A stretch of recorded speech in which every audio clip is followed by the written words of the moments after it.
ಬಂಧನವಾಗಿ 100 ದಿನಗಳ ಬಳಿಕ ಬೇಲ್ಗೆ ಅರ್ಜಿಯನ್ನ ಸಲ್ಲಿಸಿದ್ದಾರೆ ದರ್ಶನ್.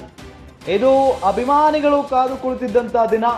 ಯಾವಾಗ ನಮ್ಮ ಬಾಸ್, ನಮ್ಮ ಒಡೆಯ ನಟ ದರ್ಶನ್ ಅರ್ಜಿಯನ್ನ ಸಲ್ಲಿಸ್ತಾರೆ ಜಾಮೀನಿಗಾಗಿ ಅಂತ ಹೇಳಿ ಕಾದು ಕೂತಿದ್ರು. ಆಫ್ಟರ್ 100 ಡೇಸ್ ಈಗ ದರ್ಶನ್ ಅವರು ನಿರ್ಧಾರವನ್ನ ಮಾಡಿದ್ದಾರೆ ಬೇಲ್ ತೆಗೆದುಕೊಳ್ಳೋದಕ್ಕೆ.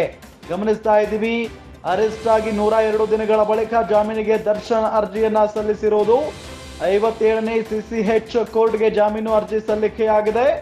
ಸೋಮವಾರ ದರ್ಶನ್ ಜಾಮೀನು ಅರ್ಜಿ ವಿಚಾರಣೆ ಆಗುವಂತ ಸಾಧ್ಯತೆ ಇದೆ. ಸೋಮವಾರ ದರ್ಶನ್ ಜಾಮೀನು ಅರ್ಜಿ ವಿಚಾರಣೆ ಆಗುತ್ತೆ. ನಿನ್ನೆ ಜಾಮೀನು ಅರ್ಜಿಗೆ ಸಹಿ ಹಾಕಿದ್ದ ದರ್ಶನ್, ಇನ್ನು ಸೋಮವಾರ ದರ್ಶನ್ ಅವರ ಜಾಮೀನು ಭವಿಷ್ಯ ನಿರ್ಧಾರ ಆಗುತ್ತೆ. 100 ಡೇಸ್ ಆಯ್ತು ಒಳಗಡೆ ಇದ್ದು. ರೇಣುಕಾಸ್ವಾಮಿ ಕೊಲೆ ಕೇಸ್ನಲ್ಲಿ ದರ್ಶನ್ A2 ಆರೋಪಿ.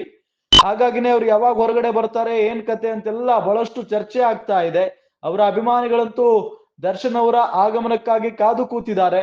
ಈ ಸಂದರ್ಭದಲ್ಲಿ ಅವರಿಗೆ ಒಂದು ಸಮಾಧಾನಕರ ಸಂಗತಿ ಏನಪ್ಪಾ ಅಂತ ಅಂದ್ರೆ, ದರ್ಶನ್ 100 ಡೇಸ್ ಕಂಪ್ಲೀಟ್ ಆದ ನಂತರ ಈಗ ಜಾಮೀನಿಗೆ ಅರ್ಜಿಯನ್ನ ಸಲ್ಲಿಸಿದ್ದಾರೆ.